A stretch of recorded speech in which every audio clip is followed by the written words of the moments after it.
함께 나눌 하나님의 말씀은 사도행전 23장 말씀입니다.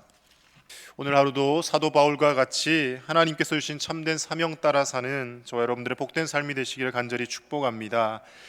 오늘 본문의 말씀은 바울이 미결수의 신분으로 로마로 가게 된 배경을 소개하는 장입니다. 사도행전 20장에서부터 바울은 예루살렘에 들어가면 자신이 고난을 당하고 핍박을 당할 것을 알고 있었습니다. 에베소 교회의 많은 장로들과 만나서 눈물로 이별을 하고 되도록이면 예루살렘에 가지 않았으면 좋겠다. 많은 사람들이 바울을 뜯어 말립니다. 아직도 해야 할 일이 많은데 예루살렘에 들어갔다가 잘못되기라도 하면 어떻게 하나 많은 사람들이 걱정을 하고요. 바울더러 들어가지 말라고 하고 심지어 성령의 감동으로 바울이 큰 고난에 처할 것이다라는 계시를 받고 온 많은 사람들이 바울을 말리기까지 했습니다. 그런데 바울은 묵묵히 그 모든 상황을 알면서도 예루살렘으로 들어갑니다. 바울이 담대하게 들어갈 수 있었던 이유는 어디에 있었겠습니까? 그는 자신의 안위와 자신의 편한 삶을 위해 살았던 사람이 아니라 끝까지 하나님께서 주신 사명을 따라 살았던 삶이기 때문입니다. 우리는 바울의 삶을 통하여서 다른 그 무엇보다도 하나님이 주신 사명을 이루고자 하는 그 투철한 열심을 본받을 수 있어야 할 줄로 믿습니다. 많은 사람들이 본능적으로 편한 삶을 선택하고요, 좀 더 나은 삶, 사람들이 바라볼 때 좀 더 안락한 삶을 선택하려고 하는 경향이 있습니다. 그런데 이 사도 바울은 예수님을 만난 이후부터 그 모든 것을 포기하고 온전히 주님을 위해 자신의 삶을 바치기로 작정한 사람이었다라는 것이죠. 그런데 그렇게 고난이 있을 것이라는 예언을 듣고도 예루살렘으로 그가 들어갔지만 결국 그 예루살렘에서 죽지 않습니다. 하나님의 섭리로 인하여서 그가 로마에까지 가게 되는 그 은혜를 입게 된다는 것이죠. 사명을 따라 사는 사람에게 하나님은 늘 그 길을 열어주시고 생각하지도 못한 방법으로 역사를 해 주시는 줄로 믿습니다. 그래서 우리가 늘 우리의 눈앞의 것만 바라보고 그것에 매여서 연연하고 살면요, 한없이 작은 사람이 되어집니다. 그리고 그것 연연하다가 결국 그 자리에 머무르고 맙니다. 그러나 하나님이 주신 사명을 바라보고 나아가면 때로는 어려움과 큰 환난이 있다 할지라도 하나님께서 그 어려움을 극복할 지혜를 주시고 하나님의 영광을 위하여 우리를 더 크고 놀랍게 사용하여 주실 줄로 믿습니다. 오늘 23장의 말씀은 이제 바울이 예루살렘에서 잡혀서 공회에 서서 사내들인 공회에서 많은 증인들 앞에서 신문을 받게 되는 장면입니다. 어찌 보면 예수님이 잡혔을 때랑 비슷한 상황이 연출되고 있습니다. 예수님도 죄 없이 잡히셔서 억울하게 누명을 쓰고 그리고 핍박을 당하게 되는데 이 바울도 그 예수님의 전철을 그대로 밟고 있는 것이죠. 오늘 이 말씀 속에서 바울을 신문하는 여러 사람들의 모습 속에서 하나님이 우리에게 어떤 메시지를 주고 계신지 몇 가지만 함께 나누어 보고자 합니다. 첫 번째로 우리가 생각해야 할 것은요, 자리에 연연하는 삶이 아니라 하나님을 기쁘시게 하는 삶을 살아야 한다는 것입니다. 오늘 두 사람이 말씀 속에서 대조되고 있습니다. 바울과 그리고 한 사람은 당시의 대제사장이었던 아나니아라고 하는 사람입니다. 대제사장이라는 자리는 결코 쉬운 자리는 아닙니다. 이스라엘 모든 백성들을 하나님께로 이끌어야 하는 자리고요.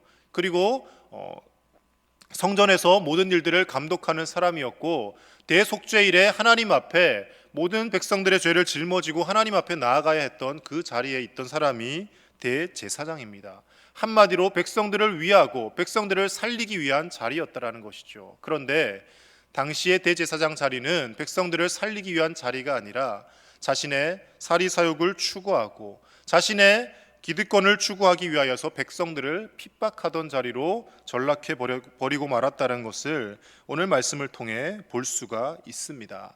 오늘 본문의 1절에서 3절 말씀을 우리 다시 한번 읽어보겠습니다. 1, 2, 3절입니다.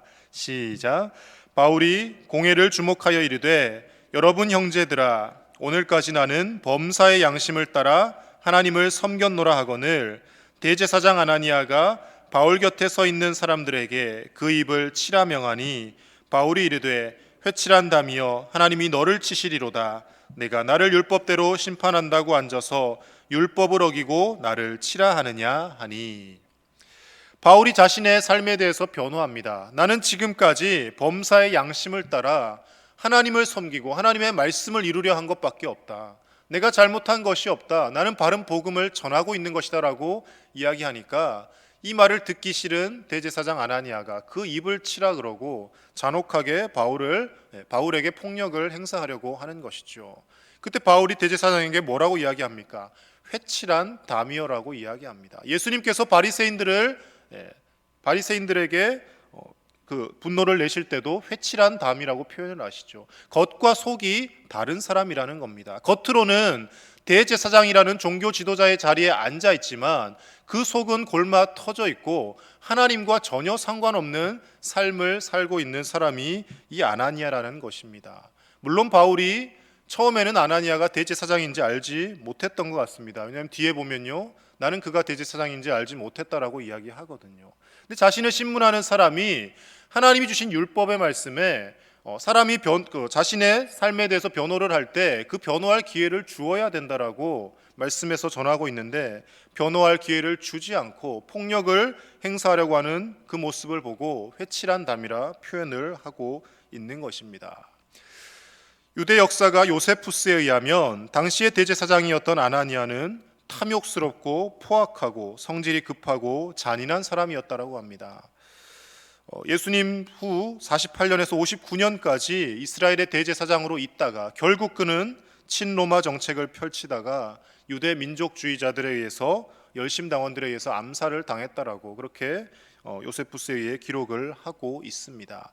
대제사장이었는데 암살을 당한다. 참으로 치욕스러운 일이죠. 하나님께서 세우신 자리이고 그 자리를 통하여 사람들을 살릴 수 있는 자리인데 사람들에 의해서 제거당하는 그런 오명을 쓰게 되었다라는 것입니다.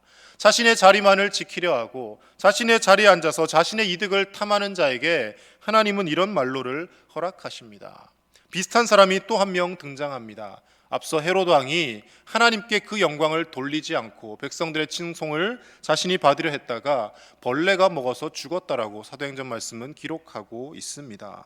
하나님이 주신 그 자리를 통하여서 하나님의 영광을 드러내는 것이 아니라 자신의 영광을 추구하려 하고 자신의 사리사욕을 채우려 하는 사람들을 하나님은 결코 그냥 두고 보시지 않습니다. 반면에 온갖 핍박이 있다 할지라도 선한 양심에 따라서 하나님을 섬기며 하나님의 말씀을 전하며 살았던 바울은 결국 그가 계획하고 기도했던 대로 로마에까지 가게 되더라는 것입니다. 사랑하는 제1의 가족 여러분, 과연 저와 여러분들은 어떠한 삶을 살고 있습니까? 우리가 받은 직분에 연연하며 내가 더 많은 직분을 누리기를 원하고 내가 사람들에게 더 인정받기 위해 혹시 오늘도 신앙생활을 하고 있지는 않습니까? 사실 우리가 교회에서 받는 직분들, 목사라든지 전도사라든지 장로, 권사, 집사, 이 모든 일들은요, 교회를 위하여 섬기기 위한 직분이고 다른 사람들의 발을 씻어주신 제자들의 발을 씻어주신 예수님의 모습을 닮아서 성도들의 발을 씻어주고, 어제 수요일 예배 담임 목사님 말씀하셨던 것처럼 새신자들을, 믿음이 연약한 자들을 세우기 위해 우리가 직분을 받는 것입니다. 우리에게 있어서 가장 영광스럽고 가장 은혜로운 칭호는 다른 어떤 직분도 아니고요, 바로 성도라는 직분입니다.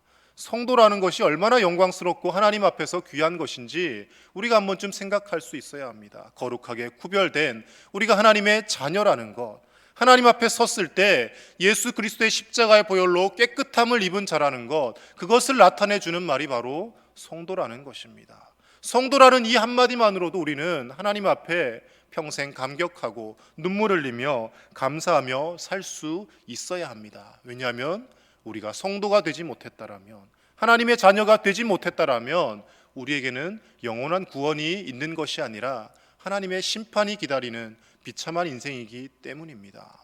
죄로 인하여 죽을 수밖에 없었던 저와 여러분들을 구원하시고 하나님의 자녀 삼아주시고 거룩한 성도라는 칭호를 허락하신 하나님 아버지께 감사하며 우리의 삶을 위하여, 우리의 영역을 위하여 살아가는 것이 아니라 바울처럼 오늘도 사명을 이루며 하나님의 영광을 위하여 살아가는 저와 여러분들의 복된 삶이 되실 수 있기를 우리 주 예수님 이름으로 간절히 축복합니다.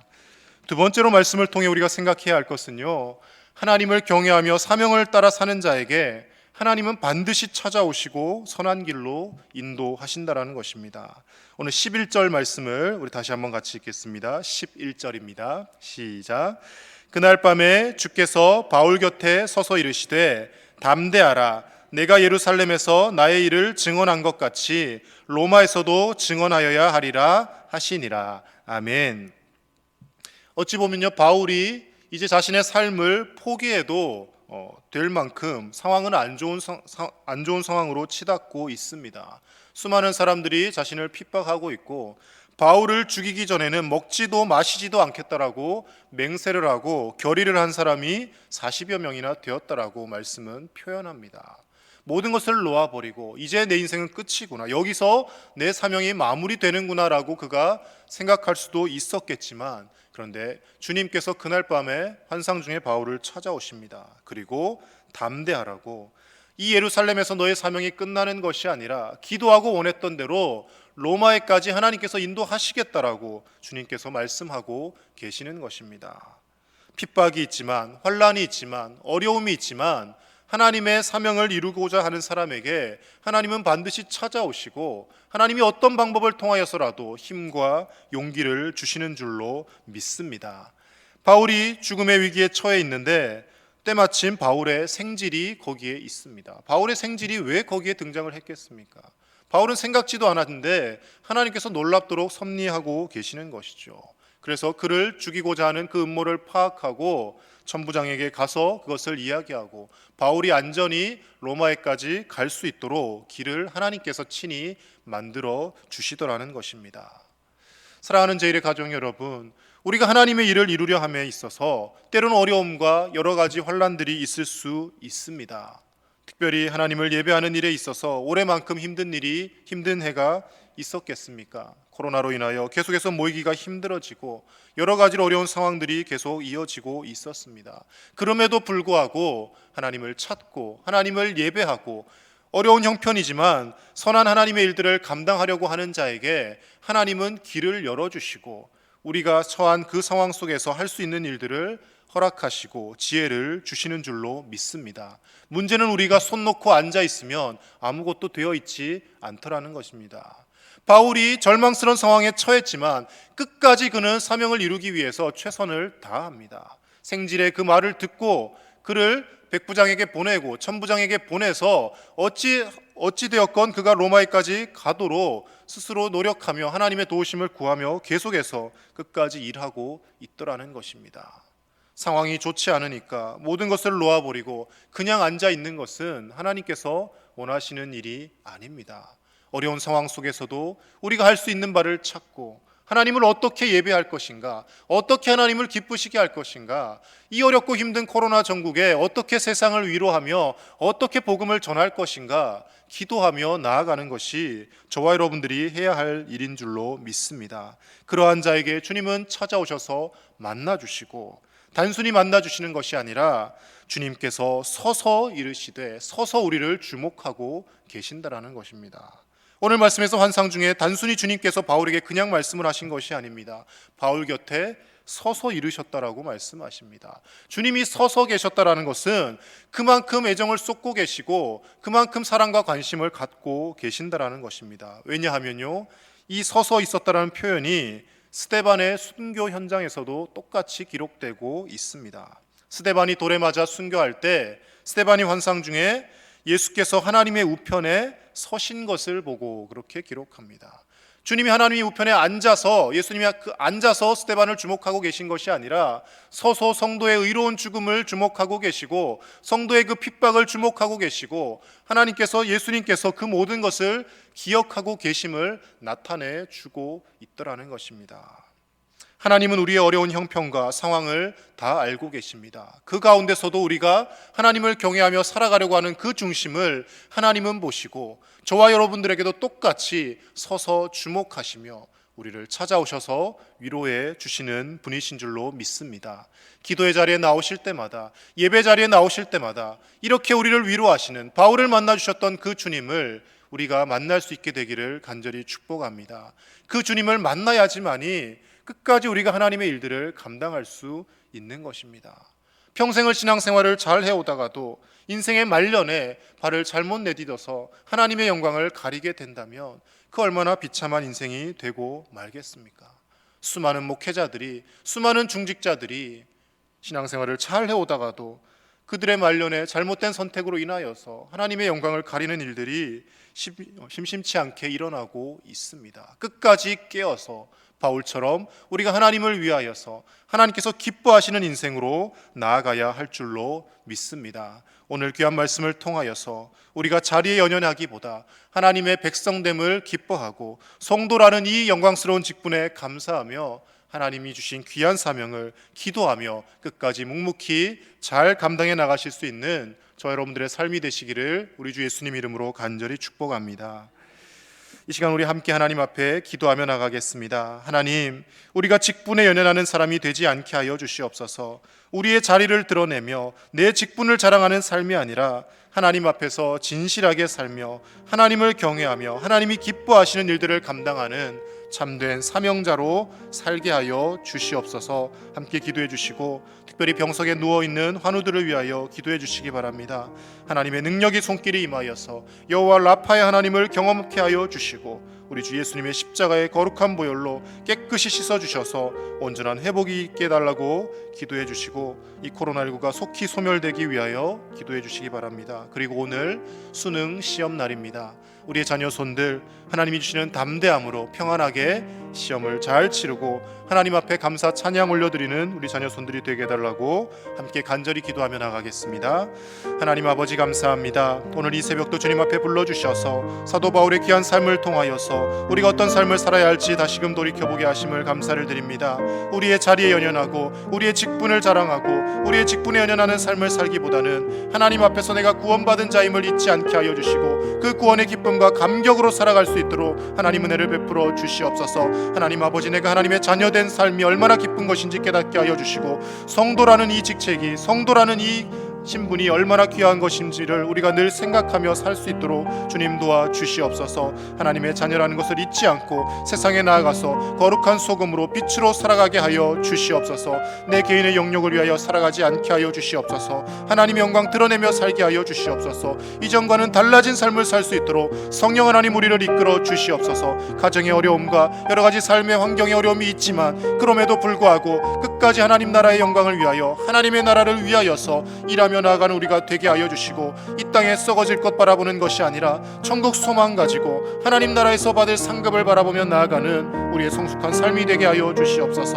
하나님 아버지, 병석에서 오늘도 신음하고 있는 환우들을 불쌍히 여겨주시고 주님 찾아가셔서 만나주시고 온전히 일어나게 하여 주시옵소서. 주 예수 그리스도의 능력의 손으로 만져주셔서 모든 연약한 부위마다 치유되게 하여 주시고 암세포가 사라지게 하여 주시고 연약한 관절과 심장과 모든 연약한 오장육부가 온전해질 수 있는 역사가 있게 하여 주시옵소서. 혈류가 정상적으로 흐르게 하시며 마비된 신경과 근육들이 살아나는 귀한 역사가 있게 하여 주시옵소서. 오늘 수능 시험을 치르는 우리 자녀 손들이 있습니다. 하나님 붙들어 주셔서 담대하게 시험장으로 나가게 하여 주시고 하나님 아버지 감사와 기쁨으로 시험을 무사히 잘 치러내고 하나님의 영광을 위하여 쓰임받는 귀한 우리의 자녀들 될 수 있도록 축복하여 주시옵소서. 하나님 아버지, 이 시험이 그들의 인생을 결정하는 것이 아니라 하나님의 손에 자신의 인생이 있음을 잊지 않게 하여 주시고 하나님 의지하며 나아가는 귀한 자녀들 다 되게 하여 주시옵소서. 하나님 감사합니다. 이 새벽에도 하나님의 말씀으로 우리를 새롭게 하여 주시고 우리가 어떤 사명자의 삶을 살아야 할지 다시금 깨우쳐 주심을 감사를 드립니다. 하나님 아버지, 신앙생활을 하면 할수록 우리가 하나님께로부터 받은 구원의 감격과 기쁨은 사라지고 자리와 직분에 연연하고 있지는 않은지 우리가 다시 한번 돌아보며 회개합니다. 하나님 아버지, 나를 드러내려 하는 것이 아니라 온전히 주님의 영광만을 드러내게 하여 주시고 우리의 자리와 우리의 직분을 자랑하는 것이 아니라 내가 구원받은 하나님의 자녀임을 늘 기뻐하며 성도로서의 삶을 기뻐하며 살아가는 우리의 은혜로운 삶이 될 수 있도록 하나님 인도하여 주시옵소서. 다른 사람들을 더 섬기게 하여 주시고 중직자가 되면 될수록 더욱더 낮아지고 겸손하게 되어서 정말 예수님이 보여주셨던 그 섬김의 삶을 평생토록 살아가는 우리의 삶이 될 수 있도록 주님 인도하여 주시옵소서. 평생 하나님의 영광 드러내며 하나님께서 우리를 통하여 일하고 계심을 우리의 삶의 모습과 우리의 언어를 통하여 나타내는 은혜롭고 복된 삶이 될 수 있도록 성령 하나님 우리를 주장하시옵소서. 주장하여 주시옵소서. 하나님 아버지, 오늘도 병석에서 신음하고 있는 사랑하는 우리 많은 환우들이 있습니다. 하나님 병석마다 찾아가셔서 만나주시고 연약한 부위마다 손 얹어주시고 주님 치유하여 주시옵소서. 우리를 위하여 흘리신 우리 주 예수 그리스도의 십자가의 보혈의 은총이